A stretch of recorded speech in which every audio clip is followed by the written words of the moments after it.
In this video, we're going to talk about an abbreviated version of Chapter 14, which deals with linear regressions and correlations. So I want to describe the basic concepts that we're going to discuss in this chapter. We're going to do some examples, and then we're going to move on. There's going to be some material that is important in this chapter, and we're completely skipping Chapter 15 for the Spring 2020 course. But there's some topics that I think that are worth exploring. The two main topics that I want to talk about in this chapter are linear regression and correlation. So the idea with linear regression and correlations is that we're going to look at some data set, and I have a set of 8 points. There's nothing special about these points. They have integer coordinates, although in general they don't need to be. But we have 8 points, and what we're going to do is we're going to draw a scatter plot of those 8 points. So in other words, we're going to just put all those 8 points on a graph. And what we want to know is there a single line that can best describe the data? When I say best, what I want to do is we're going to use what's called the method of least squares. So I want to jump to a graph that has these 8 points on them to give you an idea of what we mean when we say method of least squares. It's 1, 4, 2, 5, 3, 7, 4, 7, 4, 10, 5, 12, 7, 10, and 7, 12. These are the 8 points that we were working with on the worksheet, and this is these points graphed just on a normal XY graph, so just on a Cartesian plane. And all we're going to do then is we want to figure out what's the line that's going to best fit the data. Maybe it's this line. That looks pretty good, right? Y is 5 plus 0.9x. That's what the line is. This brackets just tells you the domain of the line. We'll come back and we'll talk about domain in a second. 5 plus 0.9x looks pretty good. It's kind of partway through the data. About half the data is above it, half the data is below it. It has some pretty good characteristics. Maybe 4.7 plus 0.9x would be better. I don't know, but let's see. So maybe 3 plus 1.5x, that also looks pretty good. That tends to go through the data. Again, it's a little more data is below it than above it, so in that sense, maybe it's not great. What about 4 plus 1.25x? Okay, that's also a good one. I want to point out that this idea of half the data being above it and half the data being below it is not what we mean by best fit. It turns out that what we're going to mean, and we'll prove that this is the actual line of regression that we'll talk about soon,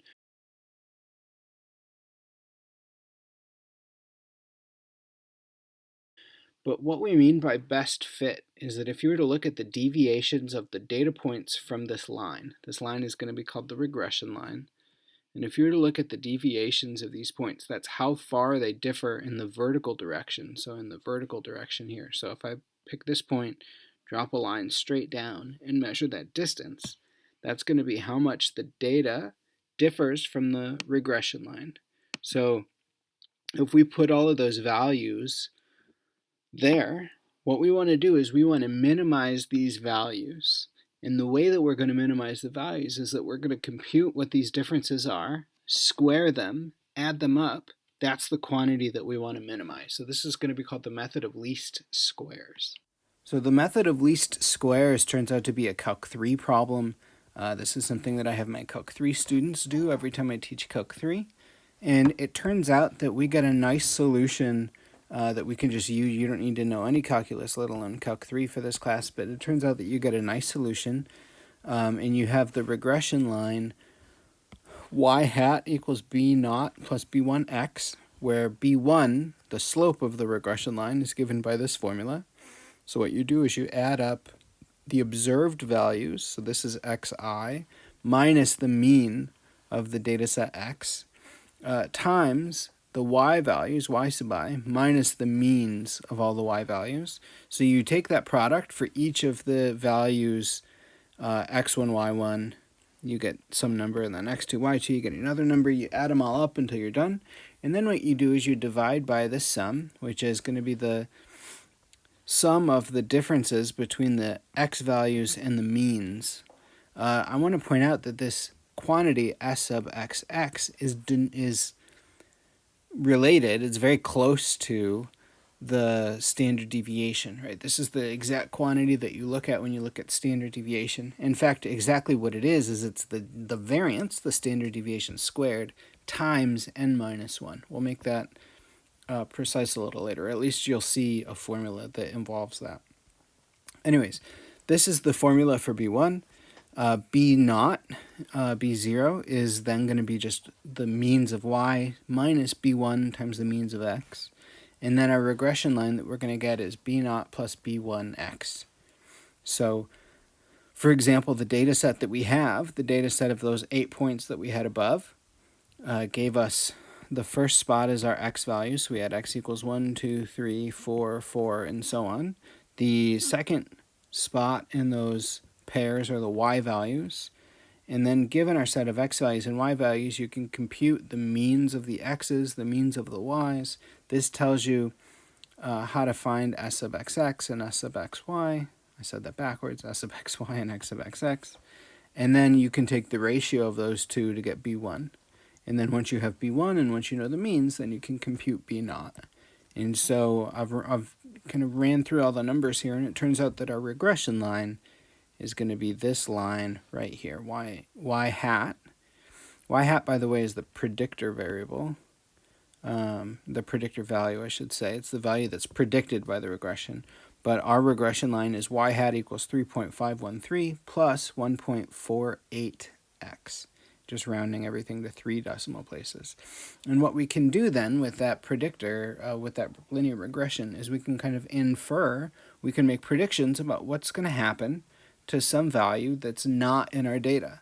So let's say that I want to know, I didn't give any context for these data points, and I still won't. They can be whatever you want. But let's say whatever that data represents, I want to know what's going to happen when x is 6. And so what I can do is I can think about, well, what's the regression line going to look like when x is 6? And it turns out that if you plug in 6 for this formula, in other words, if you take your regression line and plug in x equals 6, it spits out that y hat is 10.403. These points, it turns out that we can use this linear regression to predict what's going to happen when x is 6. So if we were to plug in 6 into this data, we would end up with 6 comma 10.403, and that's a point that's exactly on the line there. Okay, so that's a point that's exactly on the line. So that is how this linear regression works. I should point out that I had the wrong line in here in the previous video. I had 3.153 instead of 3.513, but all the relevant information is still the same. Okay, so if we turn off the deviations that we have, get rid of our predictor variable for x equals 6, this is what the plot should actually look like. Two last things that I want to say about linear regression. One is that not all data fits a linear regression. So for example, if you were to have a data set and the data fits around a circle, or maybe the data has some other shape, clearly modeling it with a line is not going to be the best idea. Okay, so that's the first thing, is not all data fits a linear regression. There are more complicated regressions like quadratic regressions or even exponential curves, so lines of best fit, using the least squares criteria. These are not things that we're going to talk about in this semester, but these are things that exist, right? So you can fit data to whatever curve you want. Lines are the easiest. The second caveat that I want to say is that if I were to take some data point or some data set, and let's say I have, I don't know, however many data points, it doesn't really matter, and then we talk about our linear regression, it's tempting to draw the line through those points. We can kind of, maybe that's the right slope, but maybe let's adjust the y value. And then it's tempting to say, well, we don't know, this is all the data that we have, but maybe we can make some predictions in this space, right? Maybe it turns out that we can say what's going to happen in the far future, and that's a bad idea. It turns out that linear regressions are really only going to be useful for us between let's zoom in a little bit here, but the only values that we want to keep, the only values where this is really going to be useful in making predictions, is between the x and minimum and maximum x values that we have. So we can ignore really all the other data points outside of this domain, say from this looks like our minimum value and our maximum value if the x value were to extend a little farther.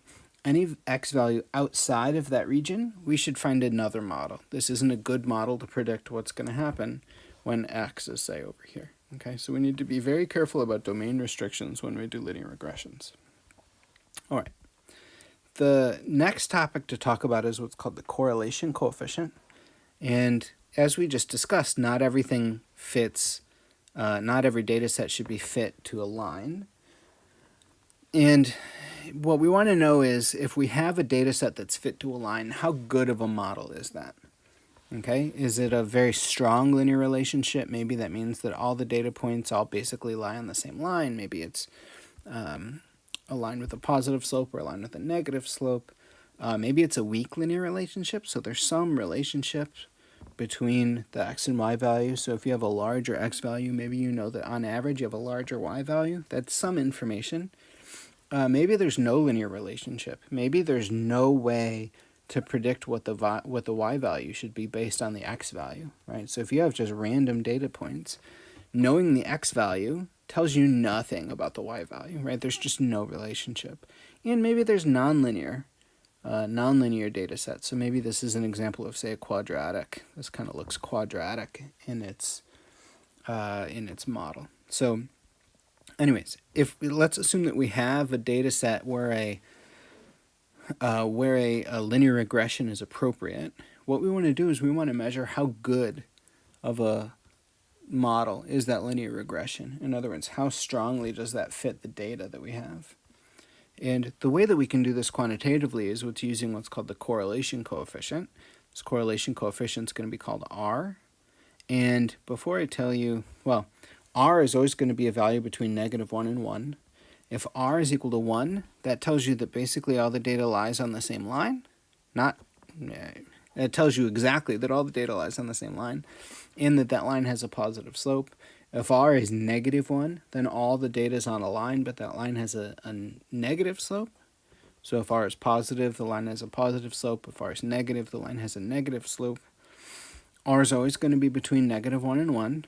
And here's a good chart that I found that describes all the different values of R, right? So again, if R is 1, that's going to all be along a line. If R is -1, that's also along a line just with a negative slope. If R is 0.8, that tells you that there's a strong or a high correlation between the data. If R is smaller, then you get a weaker correlation. If R is 0, this tells you that knowing the x value is not helpful in predicting the y value, and then likewise for the negative values. Okay, so this is R, and the closer R is to 0, the less helpful a linear regression is. The closer R is to plus or minus 1, the more useful a linear regression is. So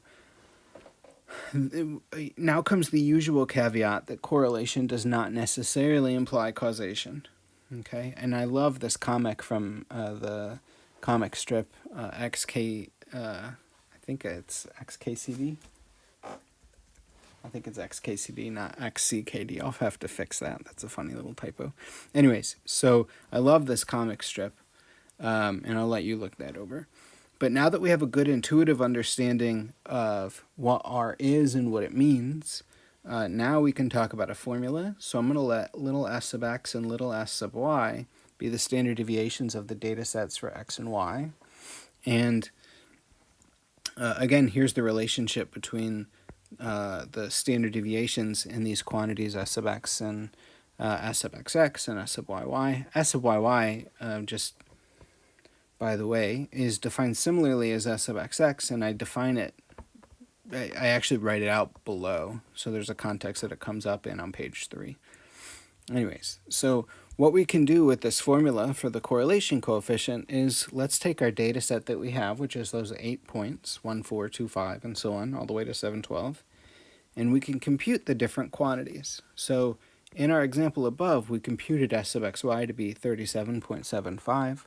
We can quickly compute the standard deviations to be 2.167 and 2.915 respectively. And therefore R, remember that there were 8 data points, so n is 8. So R is going to be 37.75 divided by, this is 8 minus 1 times the standard deviation in x in the standard deviation in y. So we divide by those 3 quantities and we end up with 0.854. And so if we go back up to think about what that means that there's going to be a high positive correlation between the x and the y values. It's not a perfect correlation because not all the points lie on the same line, but it's a high or a strong positive correlation. And again, it's a positive correlation because the slope of the line is positive. Okay. What we're going to do next is I want to show you how awesome R is. This is another place where R is super powerful, and all the techniques that we're talking about have a very nice implementation in R. So we'll look at all the R code that's built in that makes all these problems a breeze. So I've already loaded X and the Y values into R, and you can plot these X and Y values and you'll get kind of a graph here. So you get this kind of plain graph. And what I want to do is I want to show you how to mess with this plot. And one of the things that you can do, and one of the things I like, is just to make the points a little larger. So if I have the default size as 1, if I make the size 1.3, you're going to notice that these points here are going to get just a little bit larger, a little bit easier to look at. And another code that you can do, another thing that you can do is change the point character. And the default is 1. You can change it to, I think you can go from 1 to 30. It's something like that. But you can figure out all different sorts of characters to make as your points. I have no idea what 8 is going to be. Here you go. So you get little stars. I really like using point character 16, which is solid points. Okay, so it's the default value 1 is just the hollowed points, the empty circles. These are the filled in circles. And the last thing I like to do with my graphs when I use this is I like to take and add some color to it. So if you don't know, I like the color blue. That's why I write everything in blue. I just like how that looks. So if I were to write this kind of dark blue, which is blue 4, that's one way that you can add some color to it. If you want to figure out a list of colors that you can find, just type colors with open parentheses, and there's 600 some odd colors that you can choose from, all in alphabetical order. Okay, so anyway, so there you go. One other thing that I like to do with this data is, of course, we do have our X and Y values, but sometimes it's helpful to work with what's called a data frame. And so what I want to do is I'm going to define a data frame as df, and if I were to list out x and y, it just gives us the x and y values. But a little bit more useful tool to look at is this data frame. In this data frame, what it does is it kind of groups together the data in x and y. In order for this data frame to be defined, you have to have two lists that are the same length. And what it does is it tells us that we have 8 points, and here's the 8 points. Okay, and so that's one thing that we can do there. Now, to show you how nice and simple this is with R, and I'm going to add these codes in to the Google Doc that I have on Canvas shortly, but to show you how nice these codes are, let's just run through the example that we had. And what we want to do is we want to find a linear regression that fits these 8 points that we had. So we want to not only find the line of best fit, we also want to graph it. And it turns out that the code for that is we're going to use LM, which stands for linear model. And there's lots of things that we can do, but what we're going to do is I'm going to have LM of y compared to x. And it's important that you put the y values first. So the values that you're trying to predict, right, your predictor variable, you put in first. And then the other variable goes second. And if you do this, what it does is it spits out those values that we had before, 3.513 and 1.148. And so this tells you exactly how to find the line of regression. So our linear regression line is going to be y equals 3.513 plus 1.148x. Okay, so that's the line that we had. And lastly, if I want to graph this, all I need to do is type AB line. And what this is going to do is, you know that a line is determined by the y value of the y-intercept, which is 3.153, and the slope, which is 1.148. So 3.513 and 1.148. And if I were to type this, what's going to happen is that if we go over to our plot, it's going to put this regression line right in the middle of our plot. Okay, and there's our regression line. That's exactly the same picture that we had on Desmos, and that's it. That's all you have to do to get the regression line. The one thing that I don't like about this regression line is that it gives you this misleading quality over here. Really, this regression line should stop at 7. It shouldn't say anything about values bigger than 7. It shouldn't say anything about values less than 1. All that we're going to do to use this is make predictions between 1 and 7, never outside that region. Okay, but that's the AB line. And so that is really all you need to do for linear regression. LM, by the way, stands for a linear model. Okay, so that's the linear model. You can also do the general linear model, which is sometimes talked about and something that I talk about in the worksheet.